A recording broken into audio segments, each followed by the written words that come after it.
Welcome. We're back. Or I wouldn't even say we're back. It's the first week of mini line streams. Aaron and out. Myself, my boy. Hey. Wait, y'all worked without me last week. He's here today on Fubo Sports Network. Don't forget that. He's here today, but if you guys could see where we're at, I believe they filming Eyes Wide Shut Part 2.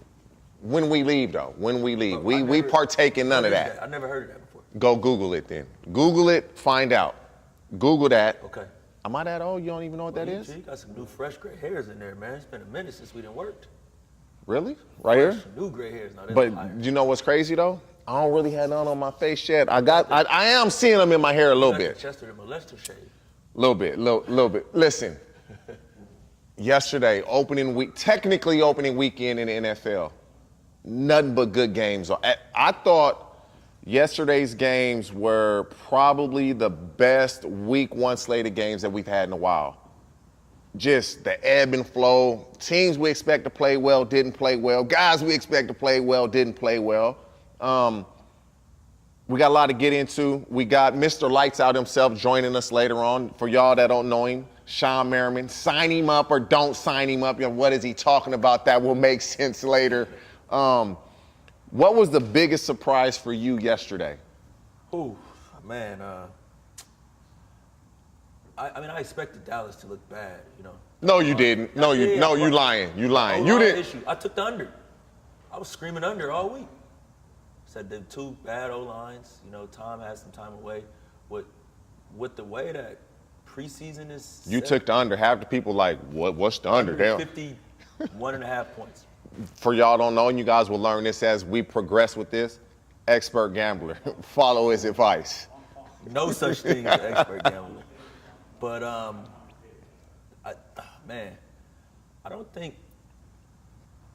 expected the Cowboys to look like that, but I'm going to say I didn't expect the Bengals to come out sluggish. We're going to we're going to talk Dallas Cowboys. We're going to talk Aaron Rodgers and the Packers. Obviously, the Bengals and the Steelers. Belichick now, he ain't looking too good without Brady on his side. Lamar Jackson, balling out, no contract. He playing. Best young quarterback. He's playing well. Let's just get straight into it. The Cowboys, stink. They get their ass whooped pretty much. They can't move the ball. Dak Prescott at one point in the third quarter, I believe he had thrown for like 57 yards in the third quarter. CeeDee Lamb hadn't had a good game. Receivers couldn't get open. They couldn't protect. They were running the ball fairly effective, I thought. Dak Prescott gets hurt. You look at their next 5 games. They play the Bengals, they play the Giants, they play Commanders, they play the Rams, they play the Eagles. Lost. To me, there's only one game that I say, maybe. Who? The Giants. And that's, maybe. So the Cowboys go 0-6, so technically, their season's over. It's a wrap.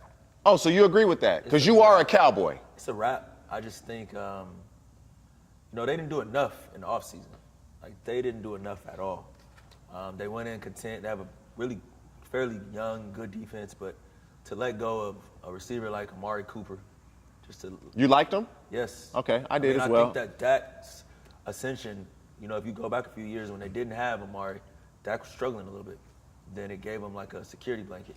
And then to just turn over the keys to CeeDee Lamb, he hasn't even ever really shown he's a number one. You're a receiver. You know what it's like when you're kind of that unknown and you're moving around and you're going in the slot and you got that big dog on the outside. But I will say this. Every receiver, CeeDee Lamb, whoever it is, I guarantee CeeDee Lamb was like, they don't think I can do it. I'm going to do this, no problem. Guarantee he thought, I'm going to be able to get open like I've always have. But this is the difference. When you have other guys that can really play, they're going to kill on those guys as well. Now, when you're in the slot, it's no more go find an open spot in the zone. It's somebody always on you. I think a lot of young receivers, and you mastered this slot, you don't realize when you go in the slot, it's really 3-on-2 at all times. If there's any type of zone coverage, it's 3-on-2. So I think that nobody really plays man-free anymore, and everybody. And when they do, they play some type of man-zone match, and they're dropping under routes and passing things off. But now, when you go in there, it's 3-on-2 at all times. Did the Cowboys, Jerry Jones, did they really mismanage this season? Because It's crazy that it's week 1 and we're already saying their season's over. Honestly, where'd they go wrong? They didn't draft a quarterback. You have to have draft a who? A quarterback, because in today's NFL, you need to have a solid backup. Do you draft one or do you bring in a veteran free agent that can, if Dak misses games, can keep you competitive? I mean, they did that. They had I think it was a few years ago. They had Andy Dalton. Remember when they were going through the little contract things, but. I mean, when you pay a quarterback $40 million, you don't really have $6 million to go. You're not going to put $46 million into quarterbacks. So $6 million is the going rate for a good backup right now, right? What's that at? Like guys like Chase Daniels. They can afford it. I mean, yeah, they can afford it, but they're going to have to take money from somewhere else. You know why they can afford it? They don't have a receiver that's making a ton of money. Outside of DeMarcus Lawrence, who on that defense is making a ton of money? So they can afford it because their best players on defense are still under rookie contracts. But their running back is making a shit ton of money, $16 million a year. 2 offensive linemen are top offensive linemen. They franchise tagged the tight end, like they're and I think they just mismanaged. You always draft a young quarterback. So who's the new coach? Because McCarthy, he gone. Oof, I don't know. New coach, he gone. I don't know. They got Sean Payton. I don't know, man. Sean Payton requires a lot of control, and the Joneses. They gonna give it to him. The Joneses like their control. That's their team. It's unfortunate because Mike McCarthy, he's gone, and it's week 1, and he knows it. How about this though? Kellen Moore has an opportunity to go to Boise to be the head coach. He turns it down to be OC. Now he's fucking toast too. He's gonna be toast if Sean Payton take the job. So Cowboys, we sorry. Yeah. The Cowboys were my favorite team growing up. I don't really have a favorite team now. I probably root for the Bengals more than I root for anybody else. And the Rams. We gonna talk about them. I do like the Rams. And we gonna get to the Rams, but let's go now into Green Bay, Wisconsin. Last year, Green Bay got their ass whooped. First game, got crushed. Yeah. Destroyed. Yes. They didn't get destroyed yesterday, but they lost pretty bad. First play of the game. Did you see the first play of the game? I did not. For those that didn't, the Packers' first play, they bombed Christian Watson, the receiver they drafted in the first round. And I'll say this until the end of time, I thought they should have drafted George Pickens, but they didn't. What do I know? Second round. Who? George Pickens? No, they drafted Watson, second round. No. Early second round. 33rd pick. Well, no. Who was their first round pick? Because they had a late first round pick. They didn't have. I don't think they had one this year. Well, whether I'm right or I'm wrong, he was their first. We're gonna get back to starting this. He was their first pick. Oh, you owe me money too. J.C. Jackson is not 6 feet tall. No. You said he was 5'9". I said he's at least 5'11". No. I don't know. We'll get to that. Y'all like, where are we going with this? Mm-hmm. Okay, so Christian Watson was a second-round pick, but I thought they should have drafted George Pickens because George Pickens was still available. Absolutely.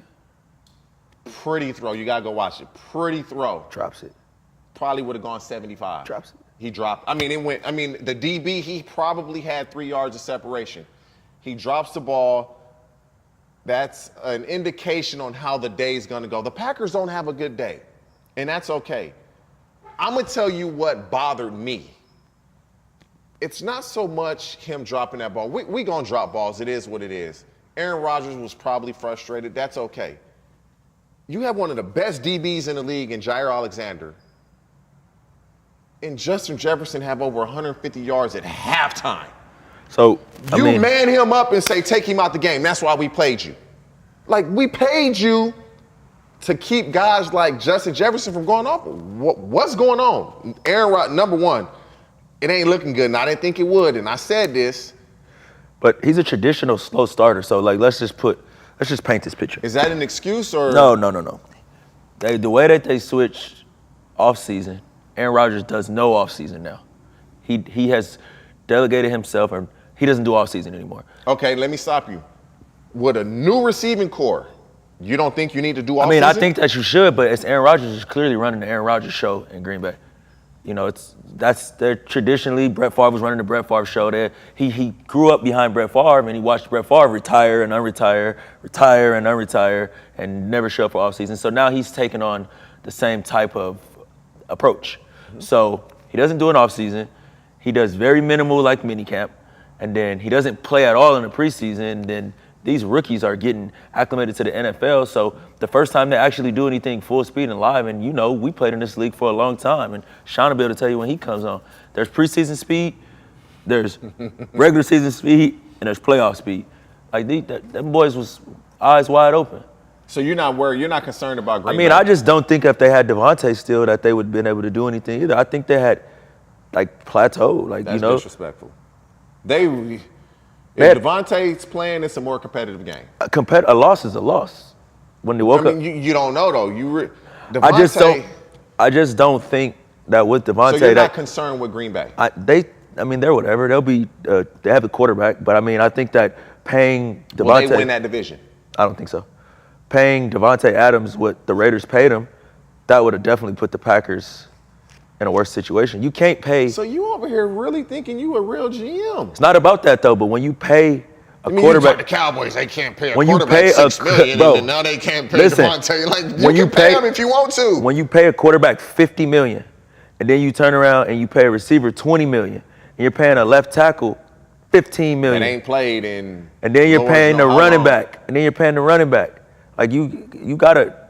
That's why you built these teams through the draft. You look at the Rams and you watch out the way the Rams stretch all their money out and pay everybody. But what's gonna happen to them is what happened to the Cowboys back when I was there.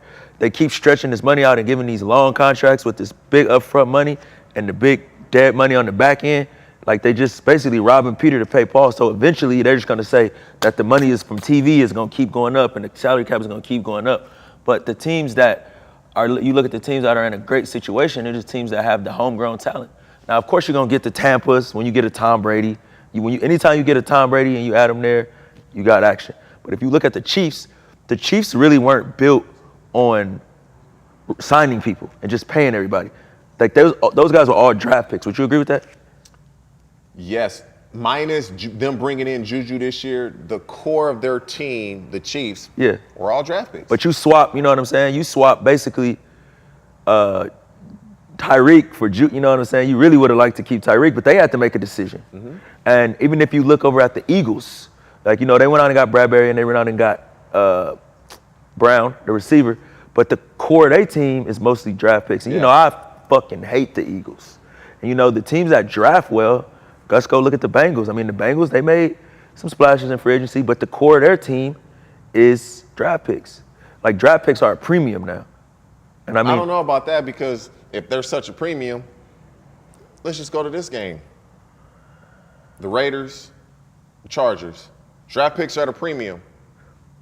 Who did the Raiders get when they traded Khalil Mack? What draft picks? They got a lot of draft picks. Wait, who was those guys? But hear me though. Premium draft picks. But hear me though. The Raiders have been through.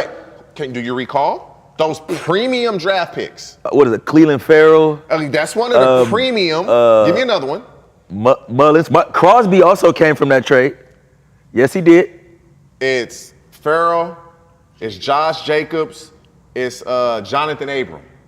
Those were the 3 first-round picks. But hear me out, though. The Raiders are a bullshit organization. I wouldn't say a bullshit organization. I would say that they've been through some different GMs. I'm going to say this, though. You know what's crazy is perception isn't always reality. Because my last year I played for the Raiders, and you hear, the Raiders is this and the Raiders are that. I'm going to be honest. It was way better than I thought it was going to be because it's like this. It wasn't like that. They've had 5 GMs in the last or 3 GMs the last 5 years. All I know is everybody is it wasn't the Raiders fucking the way stink, I thought it would be. The Raiders stink. The Raiders are going to have a good year this year. They stumbled against the Chargers, but the Chargers, Derek Carr played probably as bad as you can play, and they were still in the game. Shawne ain't going to like that. He don't like the Raiders. But it was a good game. But you're going against Herbert, who... They're the worst team in that division. No, they're not. Who is? I don't know, but I'm not going to... now, I will say this. This is what I said. Going into the season, I had the Chargers 1, the Raiders 2, the Chiefs 3, the Broncos 4. That's how I had it going into the season. You don't even drink, but you up here talking like you drunk. Nah. You are. But when you talk that division... The Chiefs ain't lost that division in 7 years. They gonna lose it this year to the Chargers. The Chargers do this. They say the same thing every year. Even when I was with the Chiefs, the Chargers gonna be our toughest game. The Chiefs will probably split with the Chargers, and the Chargers will do some goofy shit again and go for it on like 10 fourth downs. I believe the Chargers are gonna win that division. Now, Keenan Allen is out for the next few weeks. Okay, let me get to this. Bill Belichick, without Tom Brady, he's not very good. He's Bill, and you're like, what's his last name? The Patriots struggled to put up points, and then Bill Belichick, he's like, well, it was just 2 plays. It was 4th down, they make a good throw to Waddle. He makes a nice play, he scores a touchdown. The Patriots can't seem to get it together without Brady. Their talent level's low right now, though. Their talent level has always been low. Asante Samuels? I'm talking, Stephon Gilmore? No, I'm talking offensively. Oh, yeah. Okay. Go ahead. With Matt Patricia calling the plays, being offensive coordinator, they scored 7 points. Let me tell you something. They scored 7 Matt points. Patricia and Judge are your offensive guys. 2 guys that when they was head coaches, they had bottom 5 offenses in the league. So you don't agree with that, obviously. I don't know what the hell they doing. So are the Patriots in trouble this year? It's only week 1. Yeah. They're in trouble? Yeah. I mean, I don't know. They don't even have an identity. Like, what's their identity? They're implementing a wide zone. And so anybody that knows football, when you really understand football, when you implement that, that's hard to learn because it changed. Like, so what do they think? They think they're the Rams? They think they're the Rams, but what happened was I believe Belichick saw the success that McVay was having with it. He always had problems going against Mike Shanahan. Yeah. And so that wide zone presents that defense a lot of problems. So he was like, I want to implement this. But that, for the offensive line, that's hard. But you gotta have, that's those are different type of offensive linemen. I mean, you gotta have them long, athletic. You gotta have them long, lean guys, and you're gonna have them smaller guards. Yes. And you're gonna have, but I think Belichick on his last leg, man. I think his whole thing right now is he's just trying to get other people opportunities. So when Brady left, and everybody was saying, is it Bill? Is it Tom? Who deserves more credit? Where were you at then? I mean, Tom Brady is is probably the greatest football player of all time. So now you're even more like, it was. I mean, I think Belichick is an amazing coach. If you go back and look at some of the earlier years and them defenses that he put together, and even if you go back and look at him when he was in Cleveland with the Browns, like before he got fired there, they had a decent year, I believe. But I think he's a hell of a coach. But I mean, it's about the Jimmys and the Joes, not the X's and the O's. There you go. That's one. Hey, that's the Oism right there. Man, you know that. It's the Jimmys and the Joes, not the X's and the O's. All right, we're going to go to one of my favorite teams, man, the Bengals. I said the Steelers, man, you the little brother now. We the big brother. That's what I said. Said no one ever. And should have brought me a terrible towel today. The game did not turn out the way I expected. But what I will say is this. Burrow threw 4 picks. He fumbled once. For those that can't add, he had 5 turnovers himself. They should have won the game. Shoulda only fucking counts in horse racing. It's the only sport you could bet second place. They should have won the game. They didn't. They had plenty of opportunities to win the game. They didn't. Disappointing that they lost. But when you had, and you know how many turnovers Steelers had? No. 0. So history has shown when you're +5 in turnovers. Oh, you got like a 90% chance. It's normally a blowout. Yeah. The fact that game was that close, Bengals are going to be fine. I think Joe just got to get back into a rhythm. He had that appendectomy. They have a little bit of a Super Bowl hangover. That normally happens. I think they will be fine in the long run. I still do think the Bengals win that division again. So they say now, I guess the saying is when you're feeling sick, you go take medicine. Guess who they play this week?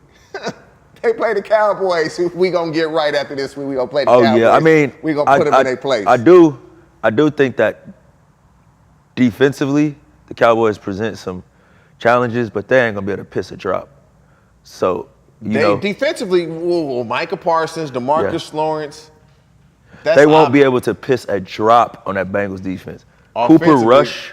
They're gonna struggle. Cooper Rush, You got to think, they didn't even keep this dude. They didn't even value him enough to keep him on the 53-man roster. Jamar Chase gonna get 100 on Diggs? Yes. He will? Yes. Jamar Chase get 100 on anybody. Missed 100. They need to give him 100. His rating needs to be 100 in Madden. Oh, they hold him in Madden. He 99? 99? Bro, they got him like a 92 speed, bro.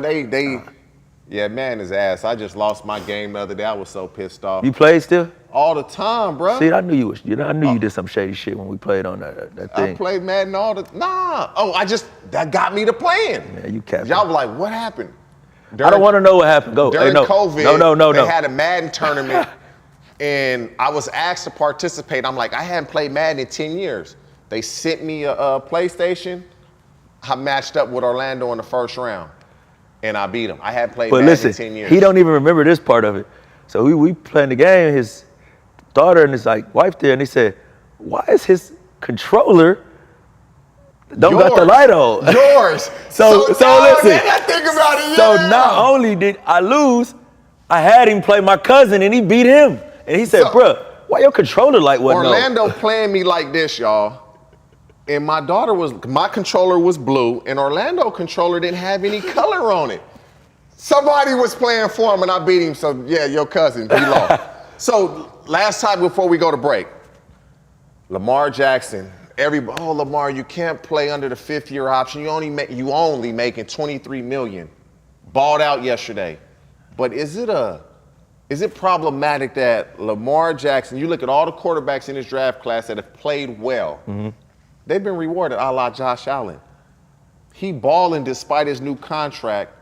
What do you make of it? If you're Lamar Jackson, how are you going to walk through this, I guess, jungle of getting a contract? I think you put your back against the wall. I mean, he's going to make $23 million. I'm sure he has a very, very, very large size loss of value insurance policy.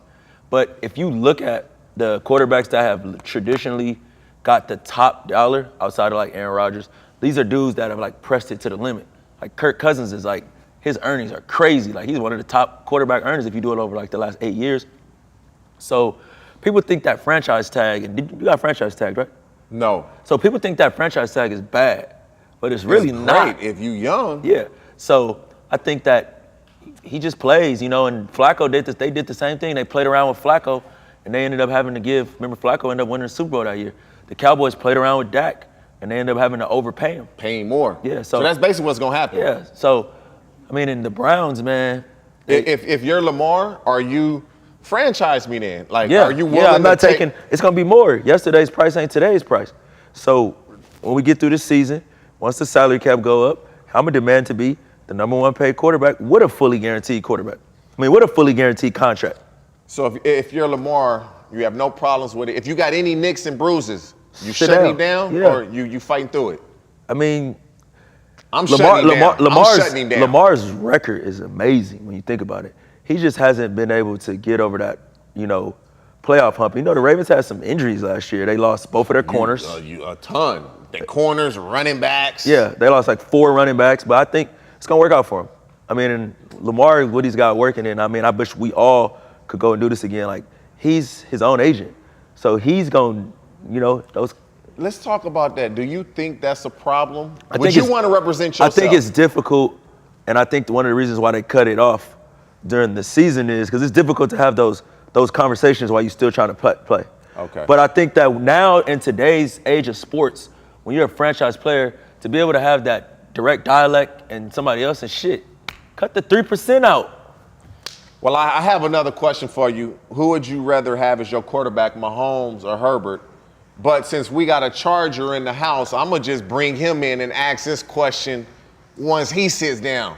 He did play for the Bills, but I think everybody knows him. Listen, lights out. I love. So we're going to bring Shawne Merriman. We ain't even going to take a break. We live. We just going to stay live all the way through it. So we're going to bring Shawne Merriman in, and then before Orlando even answers the question, we're going to bring him in and let him answer the question first. So Shawne Merriman, come on and join us, brother. My dog. We got a studio audience and everything. We got a studio audience in this thing. What's happening, man? Appreciate you joining us. Absolutely. We ain't even gonna talk football right now. We ain't gonna talk football. Let's talk about what you got going on. Tell us. Tell Let's us what you got going on. Tell everybody about, because me and Shawne. No, I think I'm right here. I think I'm right here now. So me and Shawne. You in your bag today, huh? Me and Shawne He don't want He in his anything. bag today, we huh? did something Thursday, right? Yeah, you'll never invite me to nothing. I got invited late. Did you get Yeah, invited yeah, late? late. It was late. Okay. It was because the kickoff game was here, so we signing autographs. You got paid, huh? Yeah, a little bit. But man, That's how he little bro me, bro. Hey, them women was coming up to me and Shawne like, man, they need to bring y'all every week. We only here for y'all. Bro. Am I lying? No, we might got get security. You know your wife is watching this, right? She all right, she know. Yeah, all right, y'all. Look, and She know, that's why she with me. His ass gonna be Look, fast look, when he get home. When they came up and said that from the start, I'm sitting there thinking, I'm like, y'all, you know he married, but I'm sitting there like, I'm not. CJ talking that big talk. You gonna be stopping at Louis on the way home. right. What's Louis who? Yeah, Louis Vuitton. I can't afford none of that. I'm broke. So, Shawne Merriman, anybody that don't know Shawne, he's a huge fight fan, more MMA. There's a fight this weekend between Le'Veon Bell, Adrian Peterson. Yeah. I'm sure you watched it. Yeah. What were your takes? You know what's funny? So me and Le'Veon was talking before. This was like a year ago. Okay. And He was coming. no. So, Lights Out Extreme Fighting. Y'all look it up. That's his company. yeah, Lights it's Out here Extreme on Fubo, Fighting. Fubo Sports Network. And so Le'Veon hit me up about a year ago and said that he wanted to fight, and I didn't know if he wanted to fight boxing and mind you, I think that every former athlete should take a fight. Like it's crazy as that sounds. Like I think that every former athlete should take some. When you kind of- taking yours? I don't listen. You don't play with boxing. You don't Have play you ever with sparred before? No. I done been in the ring before. But I think the most. So when he reached out to me, initially he wanted to go and fight Jake Paul, right? You told him to pump his brakes. Yeah, and I told him, I said, listen, Jake is on top right now. He looks good because I was going to see Jake Paul when he was training up at Shane Mosley. So for a week, I went to go stay at Shane. Just about 2.5 years ago, he was just starting out, and I was staying at Shane Mosley's house in Big Bear for the whole week. And I was training with him, and I said, man, Jake Paul is going to be good. This is 2.5 years ago. So when Le'Veon reached out and said he wanted to fight Jake Paul, I hit up Jake in this camp. I said, can we make that happen? And it's probably about 6 or 7 months ago. So we were all going to fly down there to Puerto Rico, and I'm saying, I'll get on the plane. I'm going to make this shit happen because if he really wants to do this, that's what I do. I mean, I put fights together. So I hit up BJ, who was Jake Paul's trainer, and Jake and those guys like, yeah, shit, bring him down. I said, okay, well, and at that time, they announced a fight with Adrian Peterson. Yeah. And I was talking to Adrian Peterson, so I hit up Adrian Peterson too when I found out he was going to be fighting. And I knew at this point Le'Veon had already been training. See, the problem with us is that our mentality is telling us we can whoop everybody's ass because I see 350-pound linemen, you see, linebackers and all that, we've seen it. But when you get into a sport, That shape you got to be in? That shape you got to be in. Then a lot of these guys are more experienced than we are. So we're stronger, bigger, faster, more explosive, but these guys have been doing it for longer. So you gotta watch that. So I wasn't necessarily surprised to see him beat Adrian Peterson like that. Shit, I was. I didn't think that Le'Veon had worked at it. Man, He's Le'Veon, been doing boxing though for some years. Le'Veon can go. The problem is that when you're going against these boxers, they've been training for a decade. Yeah. And so with us, we can get in there, we'll look good, but when you go against a skilled boxer, you're gonna have problems. You're gonna tire out. That's too. my thing with Jake Paul. Like I don't think Jake Paul by any stretch is a bad boxer. Right. But when you try to put him up against somebody I like what he's doing. He's not on an amateur level, but he ain't on an elite boxing level. Jake Paul right now is the biggest talk in boxing. You can put him up there with Canelo, Triple G. Floyd is gone, but outside of that, Jake Paul right now is the biggest name. So if in you want to boxing. make money, you got to go fight Jake Paul. So if you want to make money fighting Jake Paul, outside of Canelo, but if you Jake Paul, why would you go? See, a lot of people want to go fight these other boxers, and I said, why would you go and do that? Because you're making so much money fighting guys with a bigger name. So what do you like? Do you think Jake Paul ever fights a real boxer? Yeah, I think he's gonna finish off with Conor, and I think he's gonna make $100 million in that fight. But why Conor though? Like why not go fight? Because the same reason that Floyd fought Conor, everybody knew that Floyd was gonna kill him. Everybody knew that. Yeah. You want to see it. You want to see it, and people get it confused about professional sports, professional boxing, and what somebody gonna pay to see. Entertainment. If you gonna pay to see it, then that's all that matters. I paid for it. I couldn't make it, so I paid. If you Jake Paul, you not trying to get a Bivol fight. You not trying to get a. Nope. I'll fight a couple more athletes, couple more celebrities. Them dudes been fighting their whole life. Jake Paul, he loses to one of those guys, the money he's making is going to drop. It drops. And so, right. You said earlier, you think every athlete should have a fight. When you having yours? I'm there. You know what, man? So I was going to do the bare knuckle boxing fight like a couple years ago, and as crazy as it sounded to people, I'm like, I've been in a lot of free bare knuckle fights in my life, you know, and so. The league actually ended up caved, and they didn't pay a lot of guys, so it didn't happen. But for me being on this side of things now, the longevity and what I'm building is bigger. Because like you said, you can't go and do this part-time. You get in there, and that's the same thing with Adrian Peterson, why I think that he lost. Adrian Peterson is one of the most physical specimen athletes we've ever come across. I remember they broke the record against us. He ran for almost 300 bills when we played against him in 07. I've never seen, still to this day, anybody like that before in my life. But when you get in that ring, it's totally different. Le'Veon has actually been in the lab. He's actually been there. But break it down to him about, like, a lot of people think because Adrian is big and physical specimen. When you really look at boxers, they have totally different body types. Your muscles need oxygen when you're they're muscular. So lean. Right.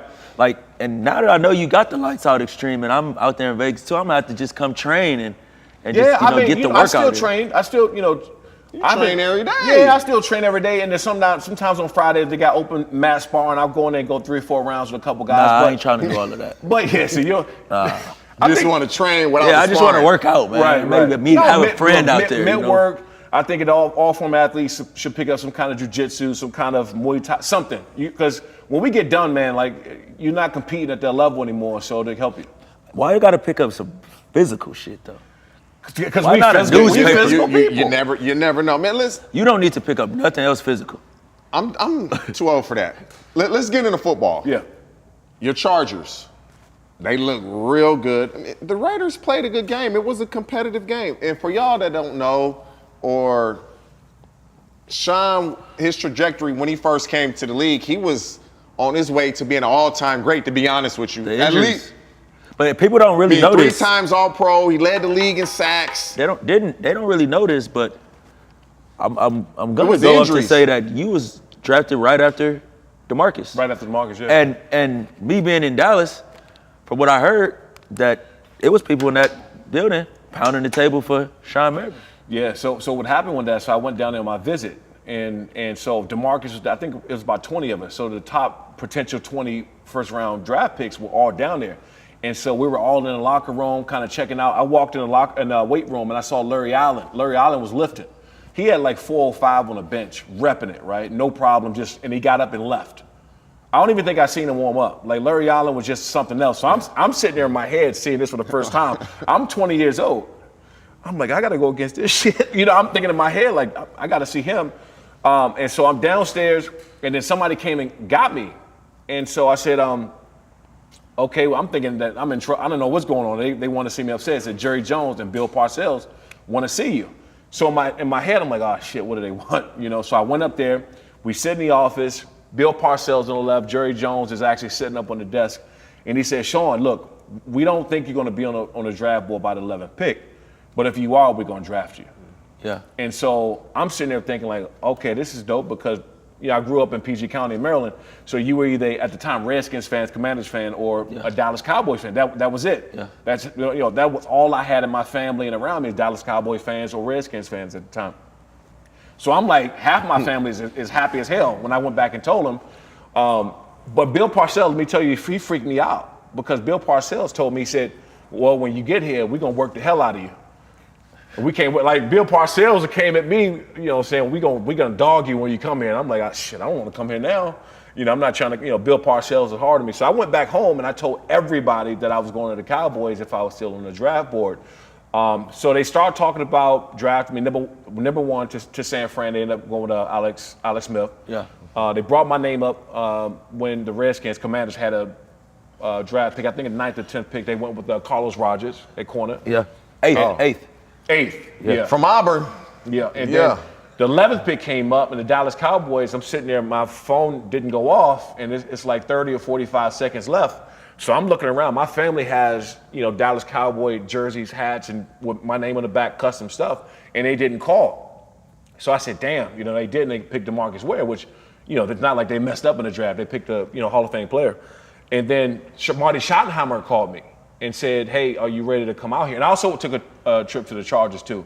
By the way, I'd never been to the West Coast at the time. Oh, really? In my life. So, and people that y'all don't know about this, around that 2006 to 2010, Lights ran that San Diego area. Yeah. You couldn't do nothing in San Diego without him. And actually, it was crazy to me, and it was surreal, just getting to know TJ during the lockout and getting to know him and Antonio Gates and LT and shit. I would even I think you had Chambers was there. Yeah, I think. Chris Chambers when he came in from Miami. Sean Phillips SP, and Jammer. Jam. It's crazy. So you walk into the locker room, right? And I was the youngest drafted player at the time ever. And so you walk in there, you see LT, Antonio Gates, Phillip Rivers, Lorenzo Neal. I mean, so I'm sitting around like, hey, come on, daddy. Come on, daddy. Get low, daddy, right? And so you instantly get intimidated, right? Because potentially at the time But you was a monster, bro. People that don't know the game of football, like we know the game of football, they don't know. When you're 20 years old and you walking into that with grown men, did you see the way he looked? It's different. But I was still young, I was still young. And so I held out during camp. So I didn't show up to the 2 weeks before the first game. So everybody was pissed off. The older guys were pissed off. Phil and I seen in the Union Tribune, they were saying little stuff or whatever. And so they got my ass back by the rookie dinner. So the rookie. How much you spent? $32,000. Man, Mike Jenkins spent that shit and he wasn't the 11th pick. Yeah, so they got me for $32,000. $32,000. I think the only one that got more than I did was Dez. Dez the only one that beat How me. many guys came? Anybody after the fourth year went. More than welcome. More than welcome. They See, all came. that's probably how it should be. You get dudes that's in their second year that just want some payback. It should be. We had none of that in Cincinnati. Because you lived in a hotel and saved all your money, we know. I'm just saying. And then at the end of the year, you wanted to pay the dude, and he wanted Bengals tickets. And he gave it to him. That's the thing. I did. So we had, and then Drew. I forgot to mention Drew Brees. On 05 when I came in. Yeah. So we all went to the rookie dinner, and they all ordering, these drinks and wines and stuff like that. So when I got the bill, before the bill came, I'm sitting there watching Drew Brees drink this wine. I don't know. I'm 20 years old. Yeah. So I don't know what wine and all this stuff. So they made you pay for some shit you couldn't even buy? I had no idea what it was. So Gates, let me tell you how Antonio Gates got me. He said, so they ordered these two bottles of this thing called Louis XIII. I had no idea what it was. Never heard of it. So I'm sitting there. It's an expensive ass Hennessy. I had a couple of sips of it, and I'm like, oh, this is good. Ordered another bottle, and Gates looked at me like, yeah, you sure? I said, yeah, man, go ahead. Just whatever. At least he asked you. He did. So he got 3 bottles of Louis XIII, and then Drew Brees ordered 3 bottles of wine. It was like $1,000 a piece. So I'm just sitting there, and they come and get me. They come in, the owner of the restaurant come and tap me on the shoulder. He said, hey, you need to come see us in the back. And I was like, for what? Just bring out the bill so I can pay it and we can leave, right? No, you need to come see me. So they took me back there in the kitchen, and so I'm sitting there. I'm like, okay, all right, give me the check. You ever seen one of those things, the receipts roll down to the bottom, hit the floor? And I lift it up. Where'd y'all go eat at? Papa Moose Grill in Del Mar. Okay. And so I lift the bill up, and at the bottom it said $32,000 and some change. That's just $32,000 out the tip. I felt my knees got weak, and I felt like I was gonna pass out because I never seen that amount before.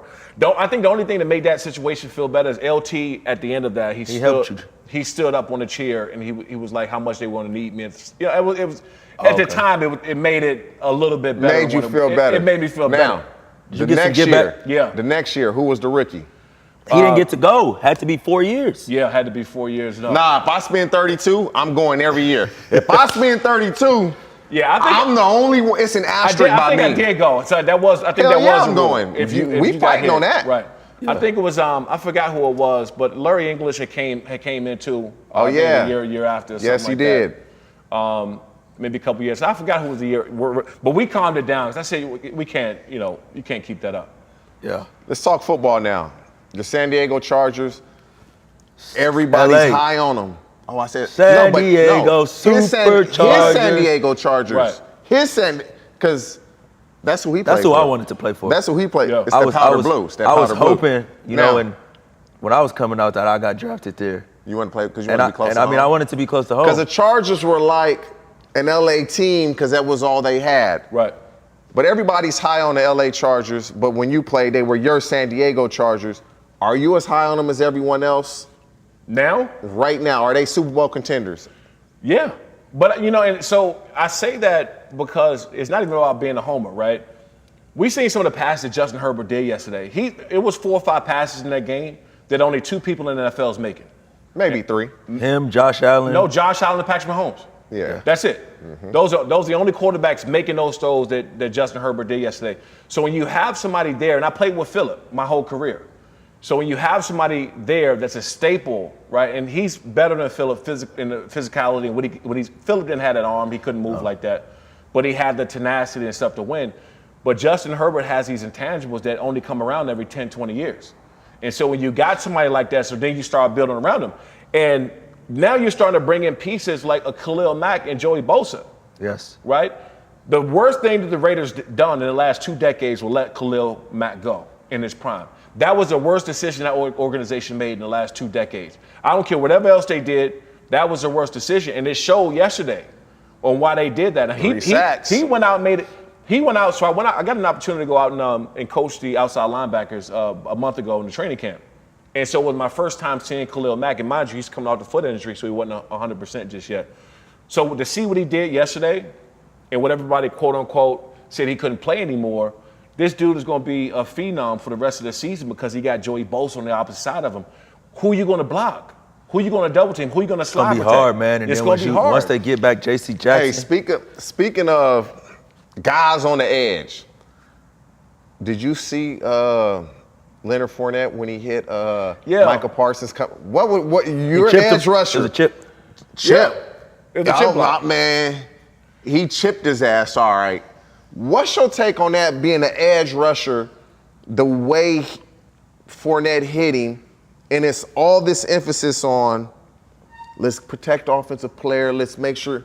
What's your take on that being a defensive player and specifically an edge rusher? Well, you know, first of all, the NFL, it's an offensive motivated, driven league, period. Right? Even the young from the Giants, the rookie they got, Thibodeau, yeah. He's gonna be a beast. But that play that they had when they cracked backing off the edge, right? And they're coming and cut him off, basically, a cut block. There's no reason for a guy to dive at his knees. Yes, was it illegal? No, but it's no need for that. Also, a chip block, you don't see the guy. Listen. You don't see him. I know when I played, and I was coming off the edge and we was playing against the Washington Redskins and they had Clinton Portis.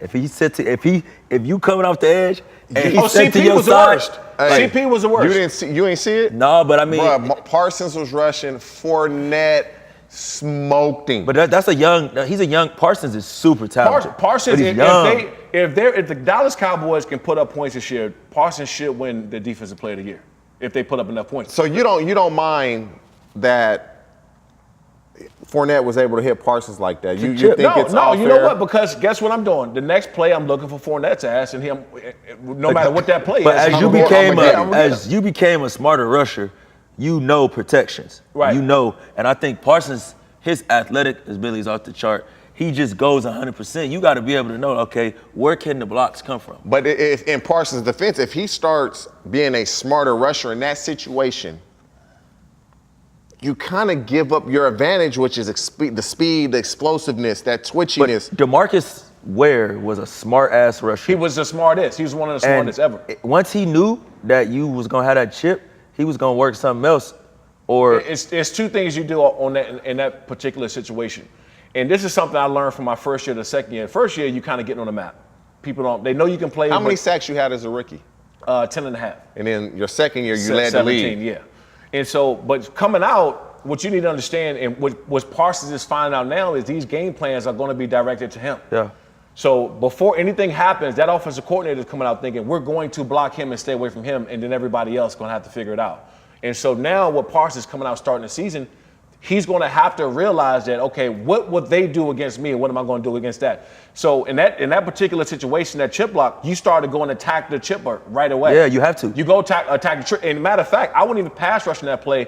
I would act like I'm pass rushing and go hit Fournette right in his chin because you know that that's how you alleviate that going forward. Because the first time that you go hit that chipper in his fucking mouth, he thinks, "Wow, he sees me." Because they hope you don't see him. And the next thing that's coming now is the wide receivers and the tight ends is going down the line of scrimmage, and they're going to motion and start crackbacking him. That's just going to happen because he's such a great player. Yeah. Any rusher today reminds you of yourself when you're at that stage in your career, first, second, third year? Khalil? Y'all got the same type of game. Yeah, Khalil. Because people didn't realize how much speed to power you had.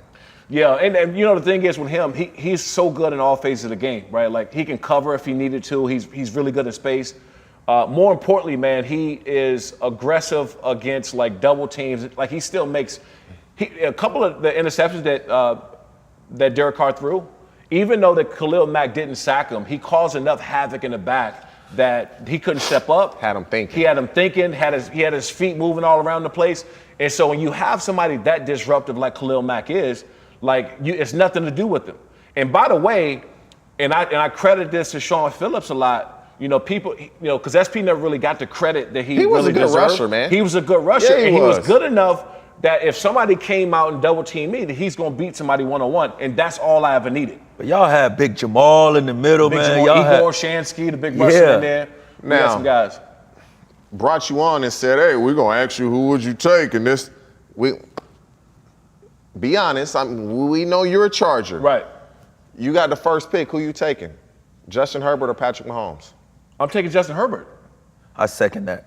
I just feel like Hold up, wait. Over Mahomes right now? I'm taking over. Y'all, we all what's crazy when people talk about it's like when people talk about quarterbacks, it's almost as if Mahomes is like 35 or something. Nah, but like this is how I look at it young. though. Mahomes does do some generational things. Okay, Mahomes is like a risk taker. Now, Why? So I was asked this question about a year ago, and it sounded crazy. Somebody asked me about having Drew Brees or Phillip Rivers, and I said Phillip Rivers.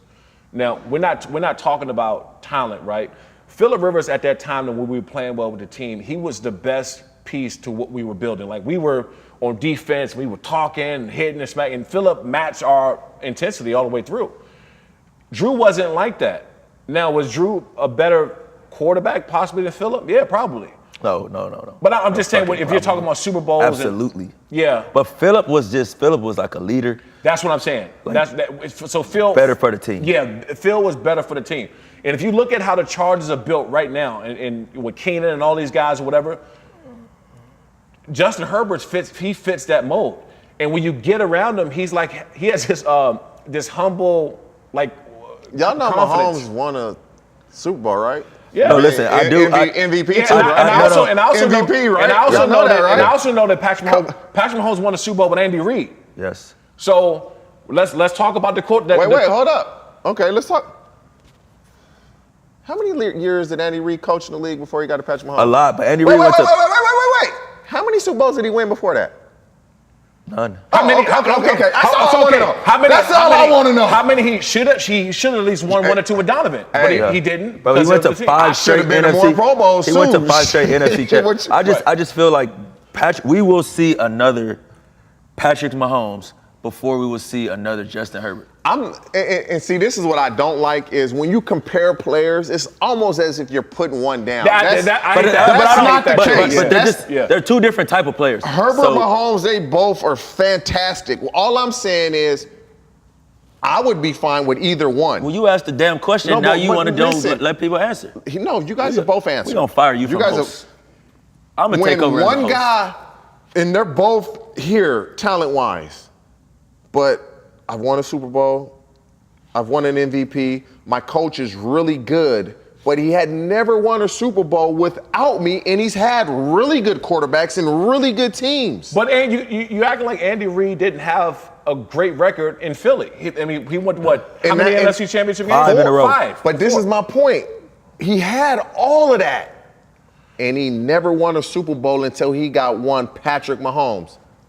You only one game away in the NFC Championship. Did y'all hear what Sean Payton just said the other day? What? I saw that this morning. They asked him about the rumor that the Saints were going to draft Patrick Mahomes the year he comes out. He says it's just so crazy that Drew Brees had never been in the draft room. That year he's there. We're going to draft him. The Chiefs trade up and draft him the pick before us. We draft Marshawn Lattimore, but I thought Patrick Mahomes was the best quarterback I've ever scouted. I mean, I just think that he does some things. I just think he does some things extremely well. But then when you look at, and I'm not putting nobody down, he has these mental lapses where everybody does. We all do. See, I mean, we all do. But like you said, I don't like the fact that when you're talking about two great quarterbacks, the other one you're like kicking the other one to the curb. Yeah, but I don't because in the same breath, you got to put Josh Allen up there with all of them. Yes, but where do you like the other day? I posted Joe Burrow as well. Joe Burrow, you got to put him up, even though he whatever. Yesterday was an aberration. One hit wonder right now. Who? It's one hit. Who? One hit. Joe. This man just went to the Super Bowl after coming off a tournament. So now you want to put down Andy Reid for not winning the damn Super Bowl, and you want to give him this credit for going to the Super Bowl. You see how you do it? You want to eat out of both sides of your mouth? This is why I love sports, because I can say whatever, he can say whatever. You gotta go do it. In 12 weeks, we gonna play this kid back, and Joe Burrow's gonna show you he that dude. He gonna show you that. I don't think Joe Burrow is one of the top 5 quarterbacks in the league. Man, he gonna show. He gonna show you. If that's a fact. Wait a minute. I don't care who. That's a fact. If it's Josh Allen, if it's Patrick Mahomes, Justin Herbert, and then it's a big ass gap. No. But you're not gonna sit up here and tell me that you think Joe Burrow better than Aaron Rodgers. I don't care who. Anybody here got a drug testing kit? Listen, I don't care who comes out the top 5. Joe Burrow in it. I don't care who come out. But okay, so that's the thing. I've never done a drug in my life. When you're talking about the top 5, the reason why that's a hard discussion to have. Subjective. It's subjective. You can move any one of these guys around and they can be up there, as long as you don't mess with those top 2, Patrick Mahomes and Justin Herbert. Anybody after that top 5. So we putting Herbert above Josh Allen right now. I am. That's always going to be a debate. But that's what I'm saying. Like, so many as good long as you don't mess quarterbacks. with those top 2, anybody in that top 5. And Aaron Rodgers, don't mess with him either. And the reason in the top 5. Yeah. But right now, with Aaron Rodgers, we're seeing that not even the decline of his career. He needs somebody else in there. Don't we all? I'm just saying, he needs somebody. As great as he is, they went for so long without giving him help. Yes. And then they got Devontae Adams, and they let that slip out. They don't have anybody right now, and I don't care. And I don't care how great Aaron Rodgers is. If you're getting hit, your wide receivers are dropping open bombs to the end zone. You can't overcome that. And Cobb and Aaron Rodgers said before the season started about the young guys. And until they start clicking and step up to the plate, I don't care how great Aaron Rodgers is. We're all seeing that.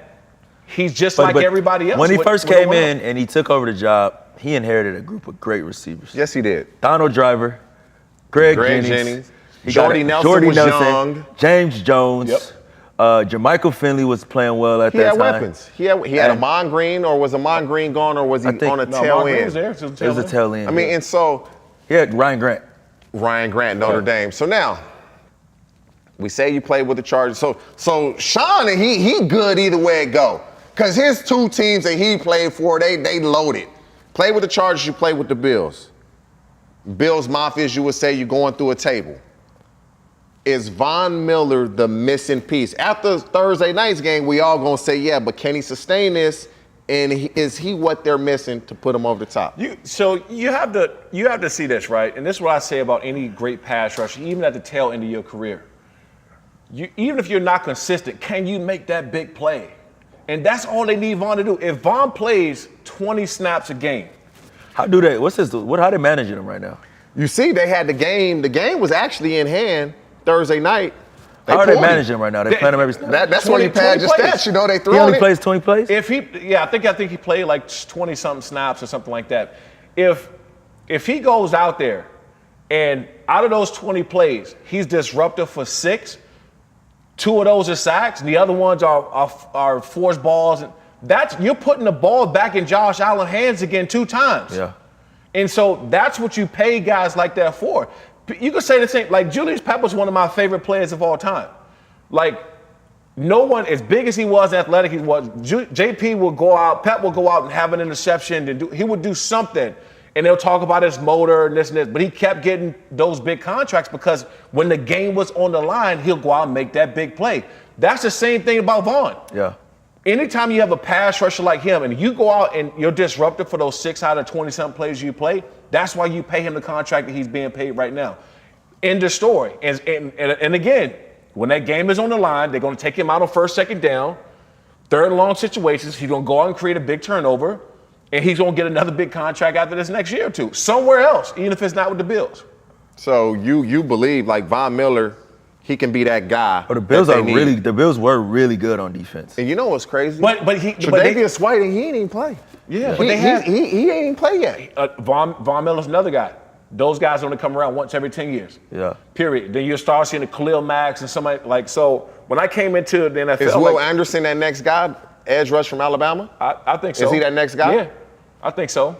But see, then again, so if you talk about the time difference, Vaughn will be on his way out, right? Here comes another one. Here comes another one. With how many years did Vaughn play? He would play, 15, right? Or 14. Yeah. So every decade, you get one of these guys to come in there and we ask who reminds me of today's game, Khalil Mack. I leave in 2013 when Khalil come in. Would you say Vaughn reminds you a little bit of DeMarcus? But DeMarcus just had them really long arms. They have a different, see, DeMarcus didn't have the bend that Vaughn does. Vaughn bend is more like Derek from KC. Derek Thomas? Yeah. If you're gonna compare any two players, Derek Thomas and Von Miller is extremely like. I think that DeMarcus is more like he has more of a smaller Bruce Smith. He's that strong. Guy. That guy. But was Derek Thomas as fast as Vaughn? Yeah. DT. No, there was nobody in the history of the game that had a better bend off the edge than Derek Thomas. Von Miller's next. Rest in peace. Now, did you see what Brian Dable did? They're 21-20. They scored a touchdown. He goes to the defense and says, "I'm gonna go for 2. Y'all with that?" If you're a defensive player, how do you take that now? The defense early in the game, Tennessee's pretty much having their way. Right. They hold them to 7 points in the second half. But I just thought that was odd that Dable would go to the defense and say, "I'm going to go for 2. Are y'all cool with that? Like, I need y'all to hold them." Play to win the game. So if you guys are both defensive players, how would you guys take that? I love that. And so last year when Brandon Staley was getting so much slack about going for it, right? He's a defensive coach. He's a defensive-minded guy. And he feels like the defense can step up and get the ball back for him and get off the field. I'd much rather a coach do that and say, look, he talked to us about it. Now we got to go up and hold out our end of the deal. Yeah. Then go out and not go for it, and then we're sitting back like, damn, you don't believe in us? Yeah. You don't think that we can? And so I can appreciate a coach going out and doing that more than anything else because last year, Chargers would have probably won 3 or 4 games if they didn't go for it. They just wouldn't have. But see, Staley it's weird. He's a defensive coach, but he's an ex-quarterback. Right. So he looks at he looks at the game. And I went out to a Cowboys Charger practice and I don't even think he spent any time with the offense. I didn't see him over there with the offense. When the last time you been to a Chargers practice? I was at training camp last month.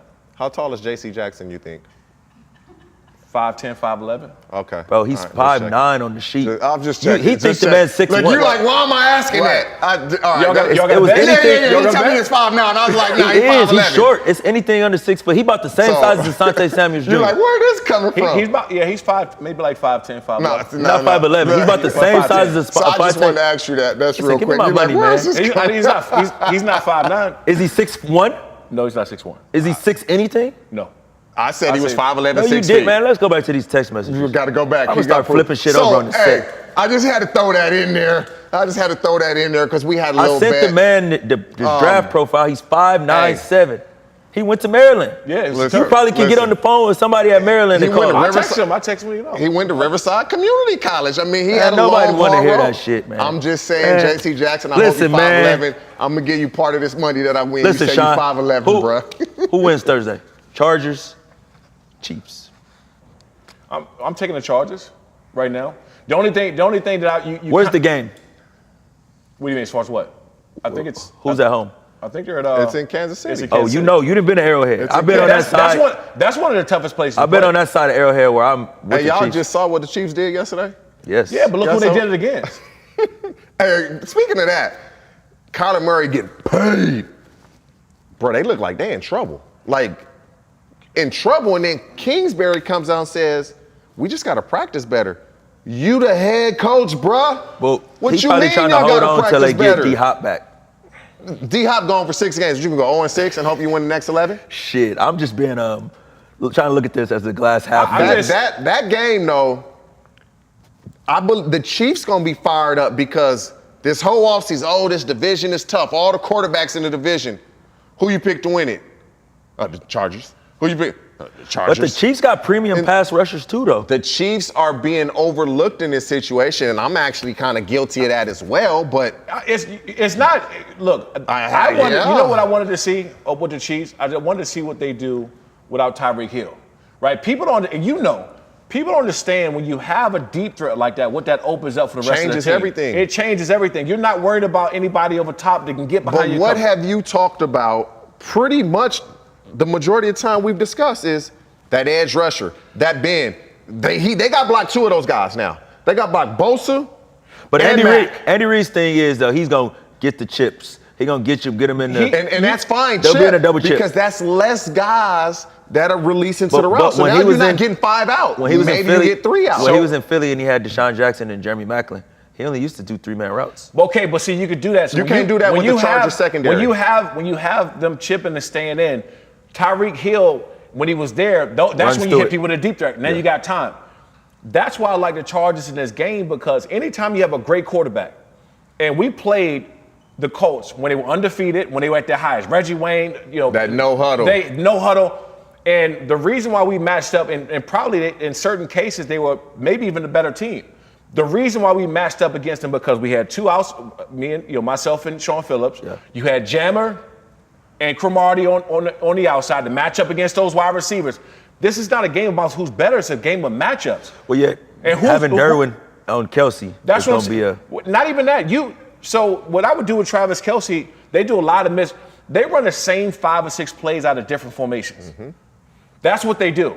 And so you start doing shuffle pass situations or formations and then getting Travis Kelsey underneath. You don't need anybody over top. Put Derwin on him. Yeah. Put Derwin on him and see how they work out. J.C. Jackson should be back. He's hurt, though. He was play this week. I think he's back this week. Okay. And so now you got Samuel's out there. He can still match up, even though he didn't do that great against Devontae Adams. But who will? How many? Who will? Who won't play well? The reason why I like the Chargers in this game is because of the game of matchups. It has nothing to do with Patrick Mahomes. You're not being a homer. I'm not being a homer. Just that anytime you have a great quarterback, you match up with them. I just feel like the Chiefs do have some good pass rushers.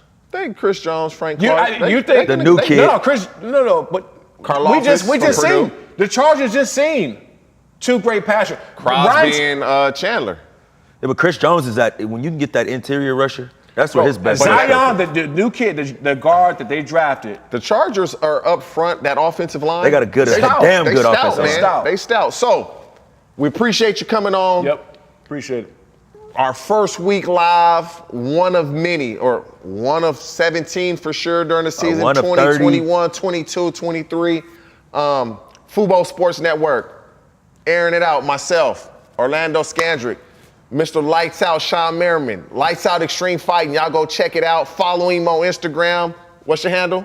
At Shawne Merriman. Sign him up, baby. Sign him up. Hey, go look him. Man, y'all go to his page right now and get signed up or don't get signed up, man. So when you say sign him up, you can have just random people come sign up?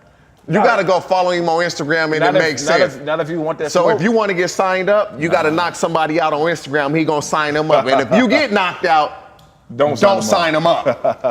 Man. So yeah, man, we'll see y'all next week, man. Airing it out. Appreciate y'all. Fubo. Hey, that sign him up, don't sign him up, that shit funny as fuck, bro. Because this is what he'll do. But why Greg Hardy didn't come to that league? He would have got beat up. But look, he came to. Look, this nigga have some shades. I think it went. Hey, he'll have some shades on. He'll have some shades on. He'll show somebody fight.